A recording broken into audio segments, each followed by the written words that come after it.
نہا رسول اللہ صلی اللہ تعالی علیہ وسلم،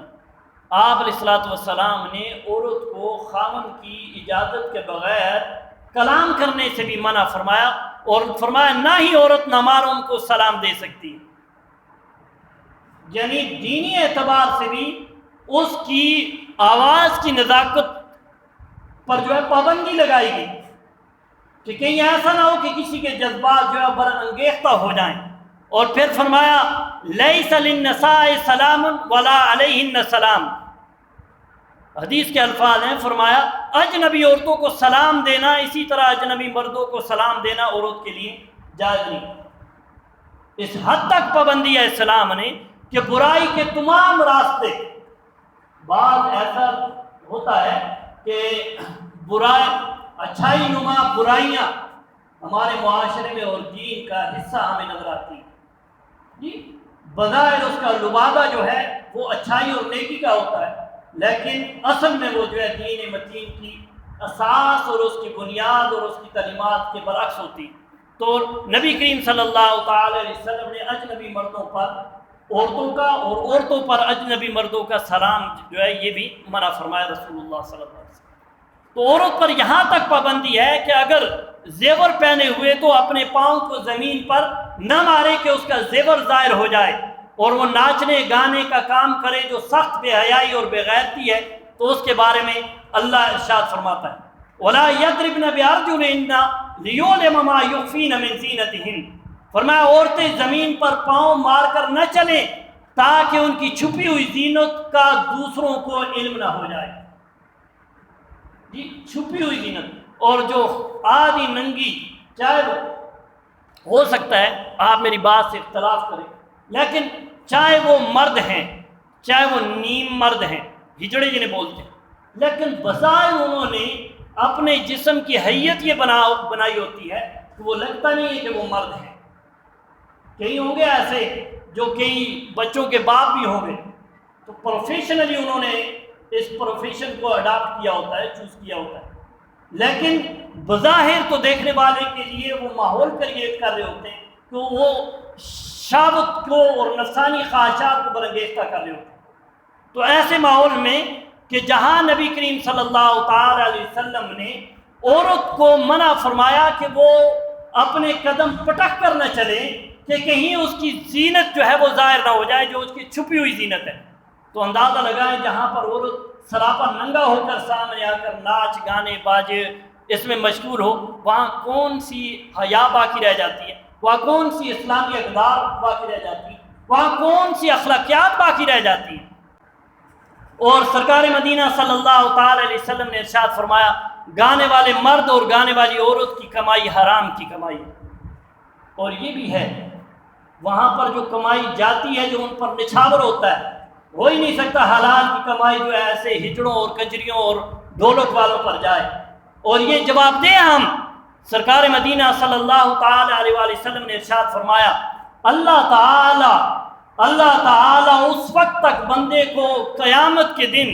قدم ہٹانے نہیں دے گا جب تک اس سے 5 سوال نہ کر لے۔ ان میں سے ایک سوال جو موضوع سے متعلق، مال کہاں سے کمایا، یعنی سورس آف انکم تمہاری کیا ہے۔ ایک تو یہ نا کہ ذریعہ معاش ہی جو ہے وہ اس کا حرام تھا، سود کا کاروبار تھا یا چوری کا تھا، سورس آف انکم ہے اس کا، وہ ہی حرام تھا، تو وہ جہاں بھی جائے گا حرام اس کی حرمت ہی ہے۔ اور ایک وہ ہے کہاں پہ خرچ کیا، یعنی محنت کی، حلال کی جگہ سے کمایا، اپنے بچوں کے لیے کمایا، اور ہجڑوں پر اور خسروں اور کنجریوں پر نچا اور نچھاور کر دیا، تو کیا خیال ہے؟ یہ سوال نہیں ہوگا، اللہ ہٹنے نہیں دے گا۔ اللہ سوال کا جواب، مجھے بتائیں کہ ہمارے پاس اس سوال کا کیا جواب ہے، کہاں سے کمایا اور کہاں پہ خرچ کیا۔ پھر اس کے ساتھ اپنی جوانی کہاں پہ گوائی، ہجڑوں کے ارد گرد گھومتے ہوئے، عورتوں کے ساتھ لپکتے اور مستیاں اور شرارتیں کرتے ہوئے، اور آپ اور ہم اور یہ معاشرہ کیا تربیت کر رہے ہیں اپنی اولاد کی۔ افسوس کا مقام ہے، عمر کا ہر حصے کا بندہ وہاں پر موجود ہے، چھوٹی چھوٹی ننھی ننھی بچیاں موجود ہیں، ہر محفل میں ایسی چھوٹے چھوٹے بچے موجود ہیں، بزرگ سفید داڑھی والے، کیا حاجی و غازی ایک ہی صف میں کھڑے ہوئے، محمود و ایاد، نہ کوئی بندہ رہا نہ کوئی بندہ نواز۔ حج و عمرے کے طواف کرنے والے اگر ہجڑوں کا طواف کر رہے ہیں، ان میں اور ان میں کیا فرق ہے؟ تو یہ آج ہم نے سوچنا ہوگا۔ میرے الفاظ سخت ہیں، میں کسی سے ڈرتا بھی نہیں ہوں، میں تو اللہ کا کلام بیان کر رہا ہوں، اور نہ میں کسی ایک واقعے کی طرف جو ہے آپ کو توجہ دلاتا ہوں۔ میرا مقصد معاشرے کے اندر برائی کو جو ہے بیان کرنا ہے اور اس کے اوپر تدبیر کرنا ہے۔ آپ اگر یہ چاہتے ہیں کہ آپ نے اپنے کلچر کو بدلنا ہے، ان چیزوں کی روک تھام کرنا ہوگی پریکٹیکلی۔ یہ مولوی کا کام نہیں ہے، نہ مولوی جا کر وہاں پر رسیاں ڈال کر باندھ سکتا ہے۔ ہر شخص اپنے ذہن کو بدلے، ہر شخص اپنی سوچ کو بدلے، ہر شخص اللہ اور اس کے رسول کی اطاعت کی طرف جائے، ہر شخص اللہ کے غضب سے بچنے کی طرف جائے۔ یہ میرے رب کا فرمان ہے اور یہ میرے رب کا حکم ہے۔ تو اللہ کے نبی فرماتے ہیں میں آیا ہی اس لیے ہوں دنیا میں کہ میں یہ گانے باجے اور ساز کے یہ سارے آلات کو اپنے پاؤں کے نیچے، زمانہ جاہلیت کے ان چیزوں کو پاؤں کے نیچے روند ڈالوں، اور آج ہم اس کی جدید صورتیں لے کر کے آ رہے ہیں۔ اور ایک وقت آئے گا ہم ایک کشتی کے مسافر ہیں، اور انفرادی گناہ جس کا ہے وہ انفرادی نقصان ہے، حلال وہ بھی نہیں ہے، لیکن اجتماعی گناہ کی طرف نہ جائیں۔ اور اس میں بہت سارے لوگ ہیں، فرمایا جس نے اسلام میں کوئی اچھا کام رائج کیا، جس نے اس کی پیروی کی، جس نے اس کی پیروی کی، سب کا ثواب اس کو بھی ملے گا، اور جنہوں نے یہ عمل کیا تھا ان کے اعمال میں سے کوئی کمی نہیں ہوگی، ٹھیک ہے۔ اور جس نے کوئی برائی کا راستہ کھول دیا، جس نے اس کی پیروی کی، ان سب کے گناہوں کا ملبہ بھی اس کے سر پر ہے، ان کے گناہوں سے کمی بھی نہیں ہوگی کہ ادھر سے لا کر اس نے معجد نے، جو برائی کا معجد ہے، دروازہ کھولنے والا ہے، اس کو بھی